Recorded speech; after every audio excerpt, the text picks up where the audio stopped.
সাকাহুম রাব্বুহুম শারাবান তুহুরা, এটা এমন একটা পানি যেই দিন আল্লাহর ছায়া সারা কোনো ছায়া থাকবে না। হাত তুলে কোন আল্লাহু আকবার। যেই দিন মানুষ নিজের ঘামে নিজেরা সাঁতার কাটবে, নিচের মাটি থাকবে তামা, সুরমার কাঠের সমান উপরে থাকবে সূর্য, সূর্যের তাপে যেদিন মাথার খুলিটা উড়ে যাবে, মাথার মগজগুলা যেই দিন বাতের বারের মতো টকবক করে পড়বে। আর আনাস রাদিয়াল্লাহু তাআলা আনহু বলেন, ইয়া রাসূলুল্লাহ, আপনি কি আমাকে হাসরের মাঠে সুপারিশ করবেন? আমার নবী বলে, হ্যাঁ করব। ইয়া রাসূলুল্লাহ, আপনাকে আমি কোথায় পাবো? আমার নবী বলে, তুমি আমাকে মিজানের পাল্লাই পাবে। ইয়া রাসূলুল্লাহ, ফাইল্লাম আলকাকা, ইয়া রাসূলুল্লাহ, ওই জায়গায় যদি আপনাকে না পাই, আমার নবী বলে, তুমি আমাকে পুলসিরাতের গোড়ার মধ্যে পাবে। ফাইল্লাম আলকাকা, ইয়া রাসূলুল্লাহ, ওই জায়গায় যদি আপনাকে না পাই, আমার নবী বলে, তুমি আমাকে হাউজে কাউসারের গোড়ায় পাবে। ইন্নাহু হুয়া ইউবদিউ ওয়া ইউঈদ, যিনি হিসাব নেবেন তিনি তোমার শুরুর মালিক, তিনি তোমার শেষের মালিক। কিন্তু ওরা সব অস্বীকার করে বসলো, এই বাপদাদার ধর্মের উপরে আমরা চুনকালি মাখবো না।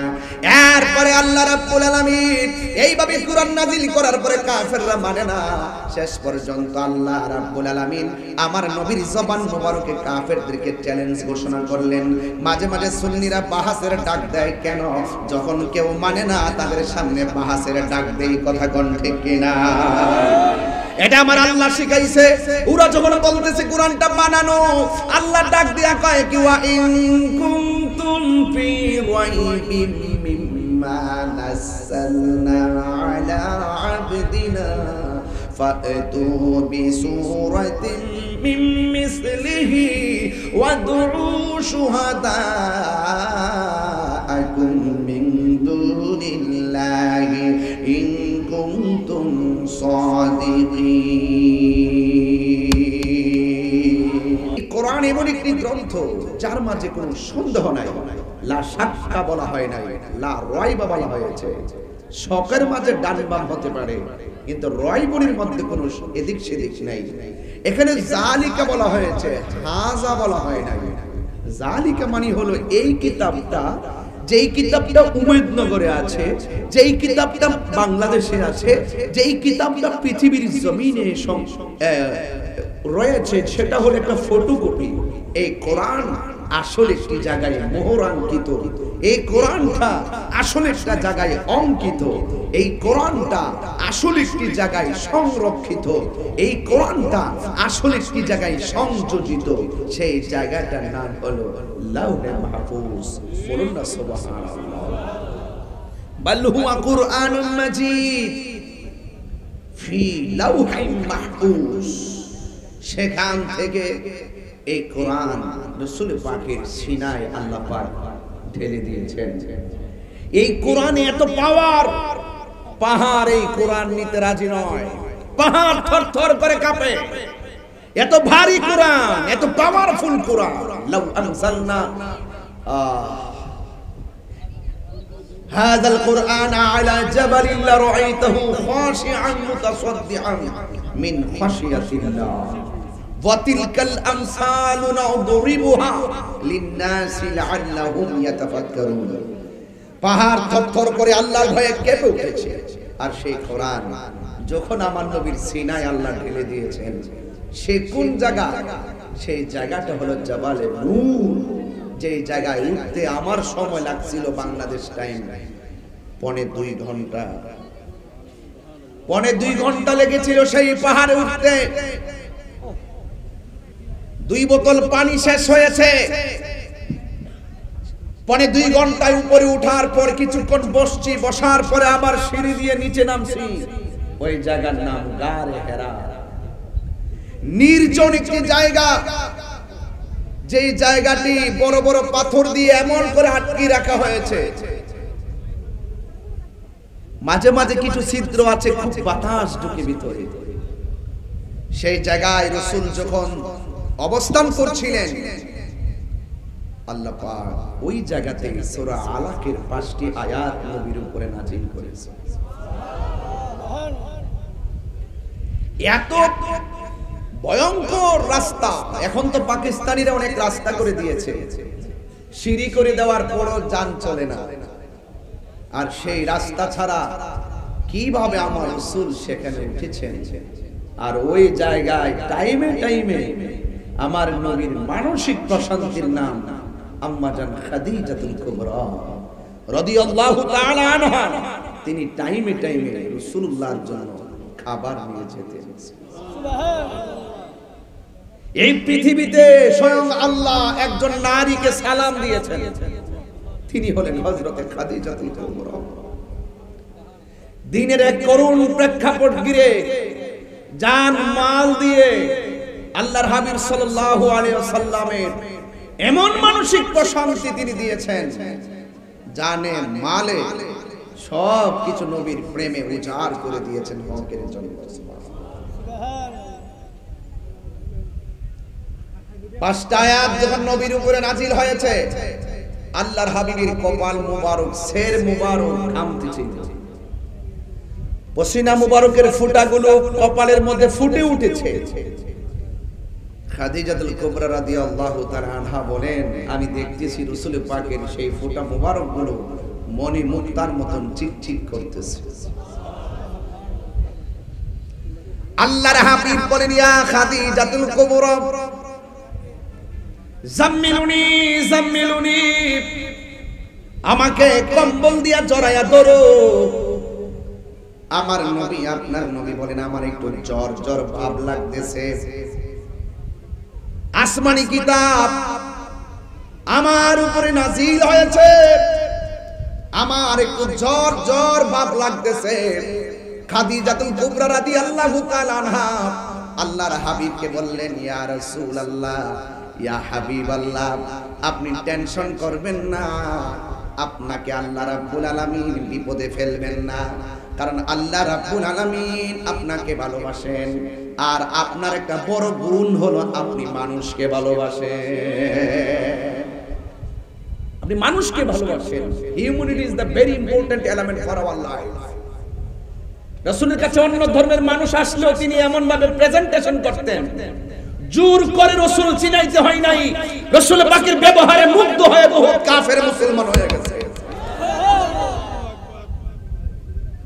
যুবক ভাইরা আমার, আপনাকেই বলছি, বুঝার জন্য বলছি রাসূলুল্লাহর আদর্শ কি। আমার যুবক ভাইরা, আমার মুরব্বি বাবারা, আল্লাহর হাবিবের উপরে কোরআন নাজিল হয়েছে। এই কোরআন আল্লাহ বলেন, ইন্না আনসালনাহু ফি লাইলাতিল কদর, নিশ্চয় আমি আল্লাহ রাব্বুল আলামিন কোরআনটাকে লাইলাতুল কদরের রাতে নাজিল করেছি।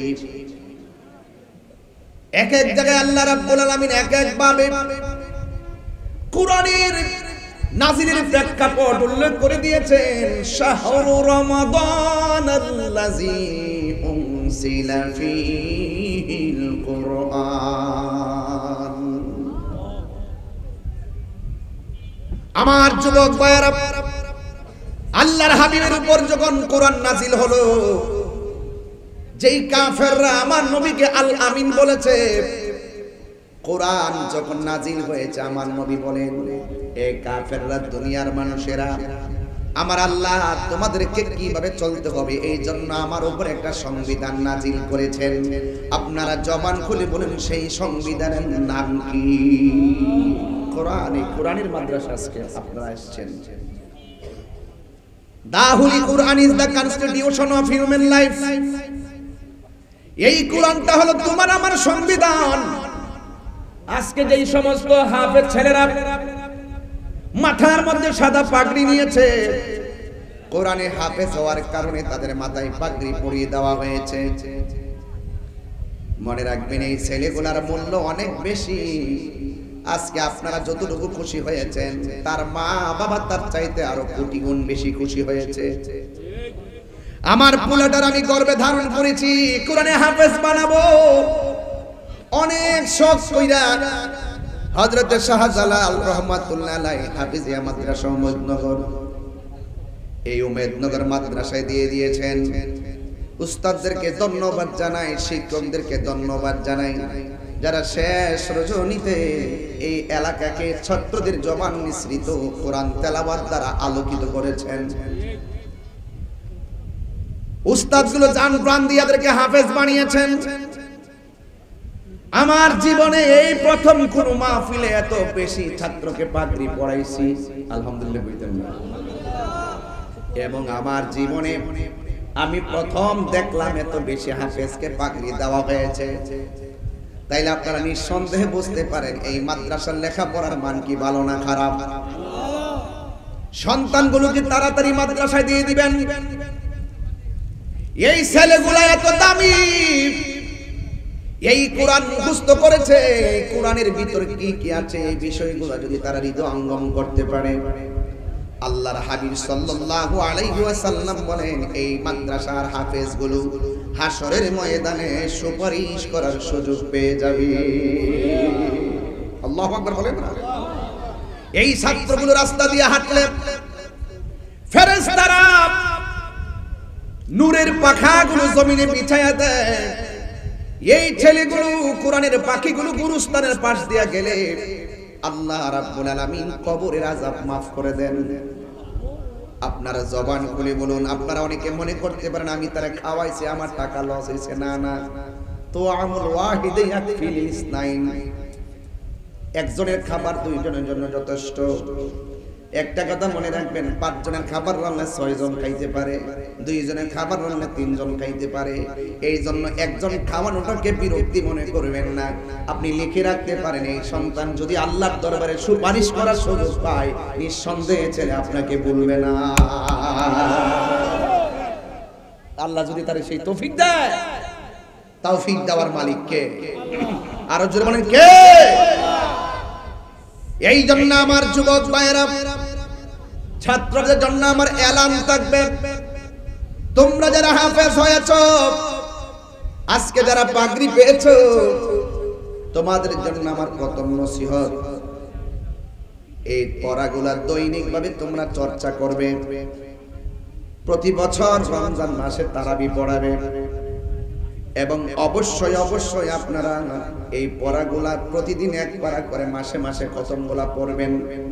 দেখবেন ওই পড়াগুলো যদি এক থাকে, একদিন আপনারা আলিয়াতে পড়বেন, আলিয়াতে পড়ার পরে দাখিল পাস করবেন, দাখিল পাশের পরে আলিম পাস করবেন, আলিম পাশের পরে ফাজিল পাস করবেন। যেই আফসোসটা আমি করি, এখন আমি ওয়াজ করতেছি, হাফেজ না হওয়ার কারণে আয়াত আমার মুখস্থ করতে হয়। যদি আমি হাফেজ হইতাম কত সুন্দর করে আমি তাফসীর করতে পারতাম, যেহেতু অর্থ তুলতে পারি।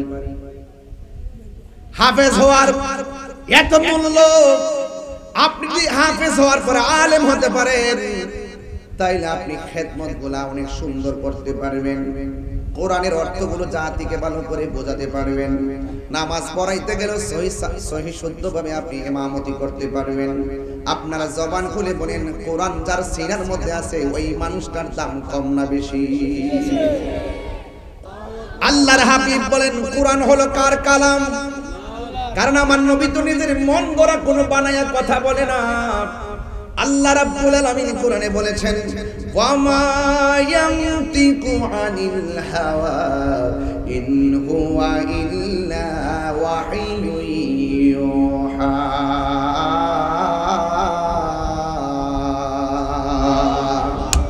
আল্লাহর পক্ষ থেকে প্রত্যাদেশ ছাড়া আমার নবী কিছু বলে না, নিজের মন গড়া বলে না। রাসূল বলছেন কাফেররা এটা আল্লাহর কালাম পড়ছি তোমাদের সামনে, এই কোরআন অনুযায়ী তোমাদের জীবনকে গঠন করতে হবে। এই কোরআনের মধ্যে আছে মা আতাকুমুর রাসূলু ফাখুযুহু ওয়া মা নাহাকুম আনহু ফান্তাহু। এই পথে চলো, এটা কল্যাণকর হবে, ওই পথে চলো সেটা অমঙ্গল হবে। কল্যাণের পথে চললে তুমি পাবে জান্নাত, আর অমঙ্গলের পথে চললে তুমি যাবে জাহান্নাম। এই জন্য কাফেররা বলতেছে না না না না, এই কোরআন আল্লাহর কালাম নয়, এই কোরআনটা হলো তোমার বানানো। জোরে জোরে কি নাউজুবিল্লাহ বলা যাবে না?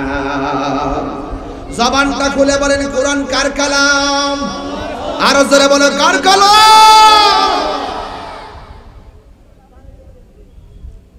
ওই আল্লাহর কালাম কাফেররাও স্বীকার করে বসলো। আল্লাহর হাবিব বলে না না আমি বানায়া বলছি না, কুরআন আল্লাহর কালাম। কাফেররা বলে না সেটা তোমার বানানো, আমরা জীবন দিব কিন্তু বাপ দাদার ধর্মের উপরে চুলকালি মাখবো না।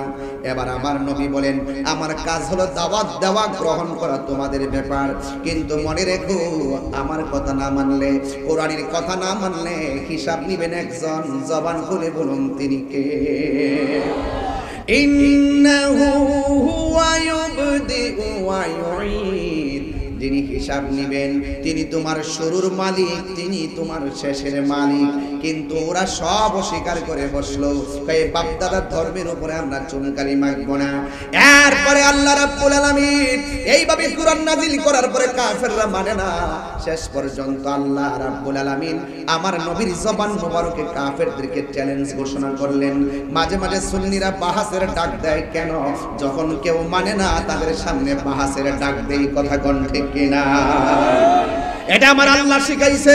ওরা যখন বলতেছে কোরআনটা বানানো, আল্লাহ ডাক দিয়া কয় কি ওয়া ইন কুনতুম ফি রাইবিম মিম্মা নাযালনা আলা আবদিনা ফাতু বিসূরাতিন মিন মিসলিহি ওয়াদউ শুহাদাআকুম মিন দুনিল্লাহি ইন কুনতুম সাদিকিন। আল্লাহ রাব্বুল আলামিন বলেন, এই সাউন্ডটা শীষ ধরে আছে বুঝুন না, মিষ্টি সুর কোনটা? আমার যুবক ভাইরা, আল্লাহ রাব্বুল আলামিন এখন ঠিক আছে। যুবক ভাইরা, আল্লাহ রাব্বুল আলামিন নবীর জবান দিয়া কাফেরদেরকে জানাইতেছে বন্ধু আপনি বলুন যদি তারা কোরআন নিয়ে সন্দেহ করে, কোরআনের সূরার মতো যেন তারা একটা সূরা বানায় নিয়ে আসে। আমি আল্লাহ ছাড়া তারা যেন সাক্ষী ডাকে। ও বন্ধু তাদেরকে আপনি বলে দেন তোমরা তোমাদের নারী থেকে নারী নিয়ে আসবা, পুরুষ থেকে পুরুষ নিয়ে আসবা, সন্তান থেকে সন্তান নিয়ে আসবা। আল্লাহু আকবার কথা কেন? আল্লাহর হাবিব তাদেরকে বললেন আসো বাহাস হবে, তোমরা সত্যবাদী বলে তোমরা সাক্ষী নিয়ে আসো, আমিও আমার পক্ষ থেকে নারী নিয়ে আসবো, সন্তান নিয়ে আসবো। এবার কাফেররা রাজি, নবী রাজি হয়ে গেল, দুই দল রাজি। এবার এমন একটা ময়দানে যাবে যেখানে দুইজন প্রমাণ করবে। কাফেররা প্রমাণ করবে কোরআনটা মানুষের বানানো, আর আমার নবী প্রমাণ করবে কোরআনটা আল্লাহর কালাম। শেষ পর্যন্ত আবার এটাও ঘোষণা করছে যদি তোমরা দাবিতে সত্যবাদী হয়ে থাকো তোমরা আমার অভিশাপ দিবা, যদি আমি মিথ্যাবাদী হয়ে আমি চলে যাব, আর আমি তোমাদেরকে দিব তোমরা চলে যাবে। এক একজনের ভিতরে এক একবারে সবাইকে আহ্বান করা হলো। কাফেররা নবীর সামনে যাবে কিন্তু মনের ভিতরে একটা ভয় আছে, কারণ আমার নবী বলেন আল্লাহ আমারে 6টা মর্যাদা দিয়েছেন, পৃথিবীর কোন নবী রাসূলকে সেই 6টা মর্যাদা দেয় নাই। এর মধ্যে একটা মর্যাদা হলো ওয়ানুসিরিতু বিররুবে, আল্লাহ আমার মাঝে এমন একটা ভীতি দিয়েছেন কাফেরদের জন্য, 1 মাসের রাস্তা দূরে থাকলে তাদের অন্তরে ভয় ঢুকে যায় তো নবীরে মারা যাবে না। কথা কোন ঠিক কিনা? হ্যাঁ, ভিতরে একটা ভয় ঢুকে যেত। এরপরে কাফেররা আসলো। এবার আমার নবী বলে তোমরা প্রমাণ করো কোরআনটা মানুষের বানানো। কাফেররা বলে না না আপনি প্রমাণ করেন কোরআনটা আল্লাহর কালাম। এরপরে আমার নবী কোরআনটা প্রমাণ করতে যাইয়া বড় কোন সূরা পড়ে নাই। আমার নবী আগেই বলে রাখছে খবরদার কোন বাংলা গদ্য পদ্যের মতো হলে চলবে না, এমন ভাবে বানাইতে হবে যেটা দুনিয়া এবং আখিরাতের অর্থ বহন করে। জোরে জোরে কোন সুবহানাল্লাহ। যুবক ভাইরা আমার, এরপরে আমার নবী বাহাসের ময়দানে কোরআনের মধ্যে সবচাইতে বড় সূরার নাম সূরা বাকারা, আর সবচাইতে ছোট সূরার নাম সূরা কাউসার। আমার নবী বড় কোন সূরা বাহাসের ময়দানে পড়ে নাই, এমন একটা সূরা পড়েছেন একদম ছোট সূরা। ওই সূরাটা হলো আমার সাথে পড়েন ইন্না আ'তাইনাকাল কাউসার ফাসাল্লি লিরাব্বিকা ওয়ানহার ইন্না শানিআকা হুয়াল আবতার। আল্লাহ রাব্বুল আলামিনের হাবিব এই সূরাটা যখন তেলাওয়াত করেছেন, এটা এমন একটা সূরা, আরে হাউজে কাউসার খালেক হলো আমার আল্লাহ, মালিক বানিয়ে দিয়েছে আমার নবীরে। আর হাউজে কাউসারটা এমন একটা কাউসার, যেই হাউজে কাউসারের নদীর মাটিগুলো আমার আল্লাহ বানাইছে মেশকে আম্বর দিয়া। ওই নদীর পানিগুলা দেখতে দুধের চাইতে সাদা, ওই পানিটা পান করলে মধুর চাইতে মিষ্টি, ওই পানিটা বরফের চাইতে স্বচ্ছ। যুবক ভাইরা আমার, ওই নদীর মধ্যে আল্লাহ ঢেউ বানাইছে। এই ঢেউ বানাইছে আমার আল্লাহ মণি মুক্তা দিয়া। ওই নদীর দুইটা পার বানাইছে আমার আল্লাহ স্বর্ণ মুদ্রা দিয়া। আর ওই নদীর পানি যদি কেউ এক ফোঁটা পান করে রে নগরের বাবা, ও আমার হবিগঞ্জের বাবা, এ আমার শাস্তাগঞ্জের বন্ধু বানিয়া ছঙ্গের বাবা, ওই পানি যদি কেউ এক ফোঁটা পান করে তার জিন্দেগিতে আর পানি তৃষ্ণা লাগবে না। এই পানির খালেক হইল আমার আল্লাহ, মালিক হইল আমার নবী।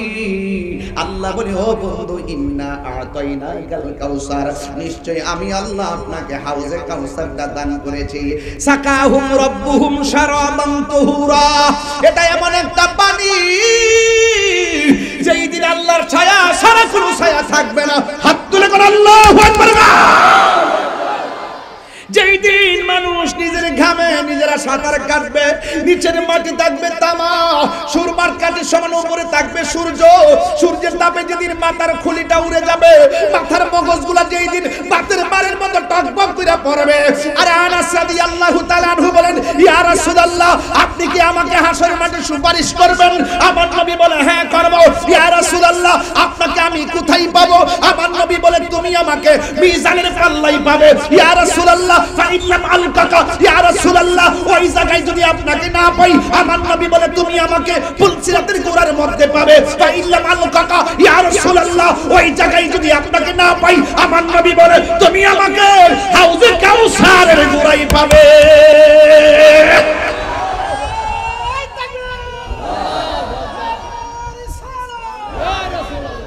আল্লাহু আকবার বলেন। তিনটা জায়গায় বড় গুরুত্বপূর্ণ। পুলসিরাতের উপরে হবে, আরে জাহান্নামের উপরে হবে পুলসিরাত, কেটে কেটে পড়ে যাবে আগুনে। যাদের নসিব ভালো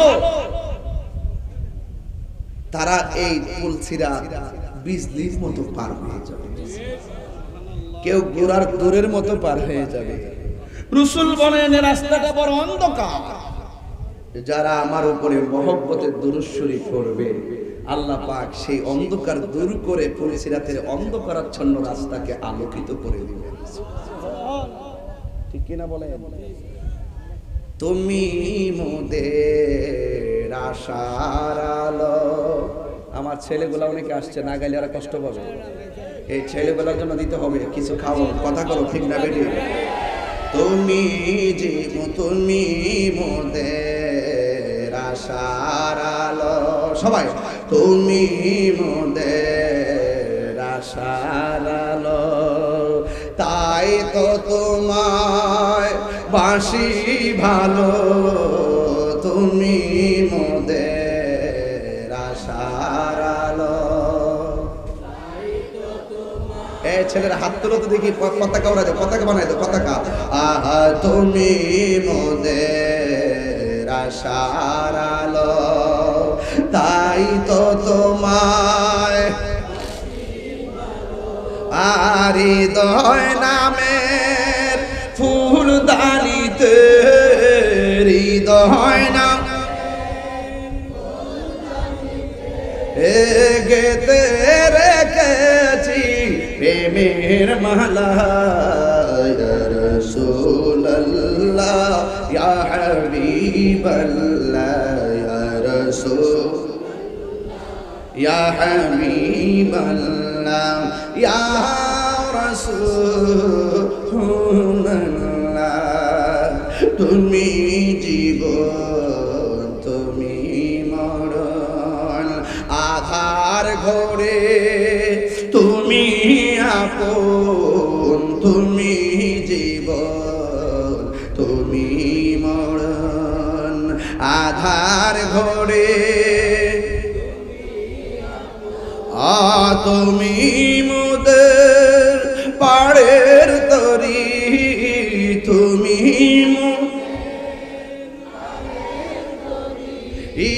তুমি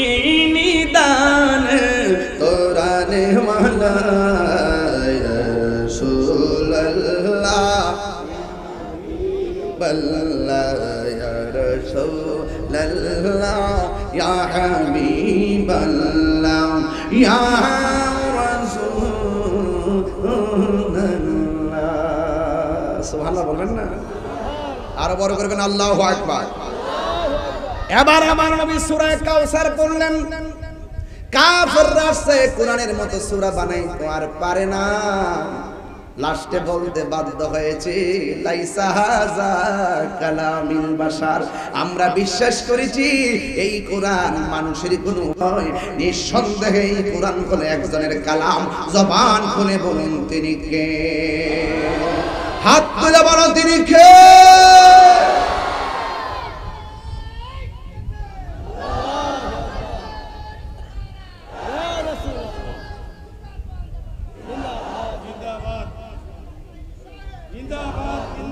বোঝা গেল কোরআন বিদ্বেষীদের ইতিহাস হলো হেরে যাওয়ার ইতিহাস কোরআন প্রেমিকদের ইতিহাস হলো বিজয়ের ইতিহাস ১৫০০ বছর পরও উমেদনগরে আজকে তাকায় দেখেন ছেলেরা এই কোরআনের প্রেমে কেমন উজ্জীবিত হয়ে কোরআনকে হৃদয়ে ধারণ করেছে কথা বলেন ঠিক কিনা অনেকে বলে অমুক সেলিব্রিটি অনেকে বলে অমুক সেলিব্রিটি অনেকে বলে অমুক সেলিব্রিটি আমি বলি সবচাইতে বড় সেলিব্রিটি কোরআনে হাফেজ হাত তুলে বলো ঠিক কিনা বলো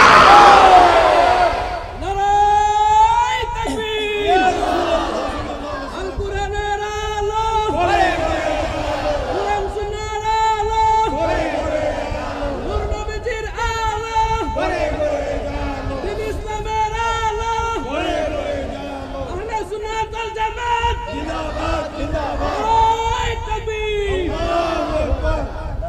মাদ্রাসা ছাত্র পড়াবেন তারা সঠিক এলেমের চর্চা করবে সঠিক আকীদার চর্চা করবে এই সমস্ত জাহেলে মুরাক্কাব নায়েবে শয়তানদের সাথে আমাদের কোনো সম্পর্ক নাই এখানে আমরা একটা প্রার্থী আছে সেলিম সুন্নিয়তের প্রার্থী দাঁড়াবে কো পুষ্টাটা কো এই যে সেলিম আছে আমার খুব আব্দুর রহমান সেলিম বিয়ে মসজিদের ইমাম খতিব এবং ভালো ছেলে সে উপজেলা ভাইস চেয়ারম্যান পদপ্রার্থী হিসেবে আত্মপ্রকাশ করেছে প্রতীক কি দিব আচ্ছা আচ্ছা ঠিক আছে আপনারা তার পাশে থাকবেন আলহামদুলিল্লাহ বললেন আমাদের আরেক ভাই আছে শামীম ভাই আছে আপনারা মুশির রহমান শামীম ভাই আছে আপনারা তার জন্য দোয়া করবেন ভালো মানুষ সুন্নিয়তের বিভিন্ন বড় বড় দান দক্ষিণা এগুলো সে করে আলহামদুলিল্লাহ বলেন হ্যাঁ ইনশাআল্লাহ পাশে থাকবেন আর আমাদের এমপি মহোদয়ের জন্য দোয়া করবেন আমার একটা শখ বাজান আমি জীবিকাতে থাকতে যদি ওনার মন্ত্রীটা দিকে দিতে পারতাম তাহলে আমার কোনো দুঃখ আছে না আমরা আছি সবটা জানি আমরা থাকতে যদি ওনার মন্ত্রীটা দিকে দিতে পারতাম আমার দুঃখ আছে না আলহামদুলিল্লাহ বলেন আল্লাহ যেন কবুল করে বিপদ আপদে যেন আল্লাহ পাক আমাদের এমপি মহোদয়কে হেফাজত করে বলেন আমিন বলেন আর জোরে বলেন আমিন আসেন দাঁড়ায় নবীরে সালাম দে ইয়া নবী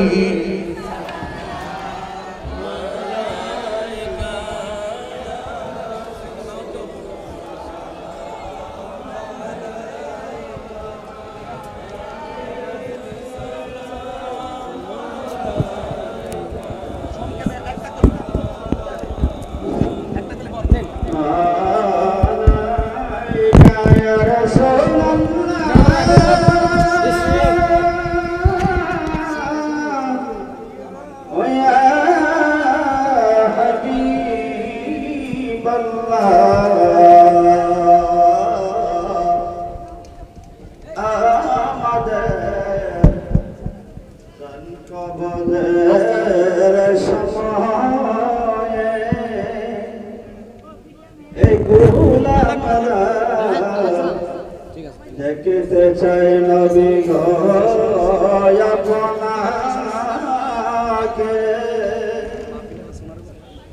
দেখলে মরণে হইবে গোহাসরা নূরতে ভরিবে পরানিয়া নবী সালাম আলাইকা ইয়া রাসূল সালাম আলাইকা ইয়া হাবিব সালাম আলাইকা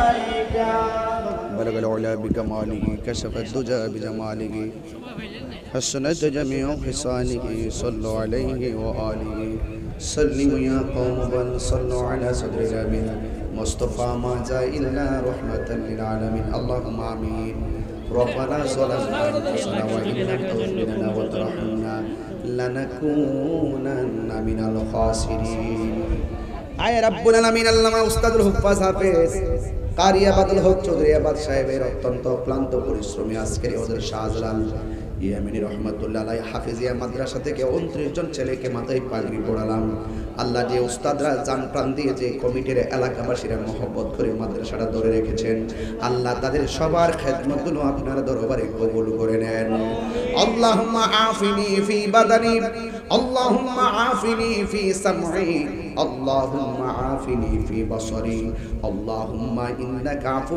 تحب العفو فاعف عنا يا غفور فاعف عنا يا رحيم فاعف عنا يا أكرم الأكرمين اللهم إني أعوذ بك من البراس والجنون والجذام ومن سيء الأسقام رب اغفر لي ولوالدي وللمؤمنين يوم يقوم الحساب رب ارحمهما كما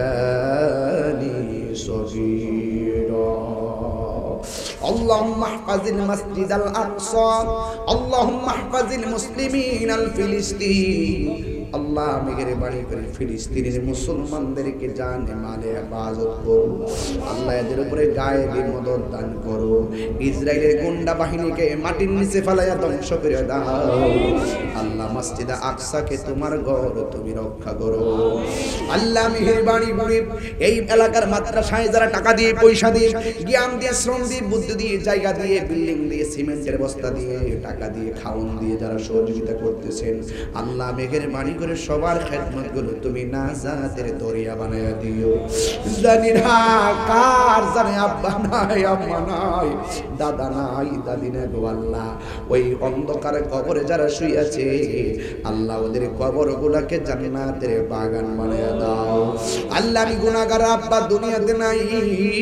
এমন ভাবে যাদের আব্বা আম্মা কবরে ওই কবরগুলোকে তুমি জান্নাতের বাগিচা বানায়া দাও हर तरफ से पहुंचू हमने आके घेरा है हमें दे पना दे शहीद करबला की वास्ते गुनेगार हम गुनेगार तू गफ्फारो तू गफ्फारो तू गफ्फार बुलबुले बागे मदीना कुर्रत आने रसूल या नबी फातिमा खैरुन निसा की वास्ते मुश्किलें आसान फरमा रंजगम सब दूर कर सोहिबे जो दो सुखा शेरे खुदा की वास्ते या इलाही अपने ज़ाते किब्रिया की वास्ते खोले दे दरवाज़े रहमत खुदा की वास्ते अल्लाह मद्रसा के क़यामत पर्यंत सुन्नियतेर मरकाज हिसाबे कायम रखो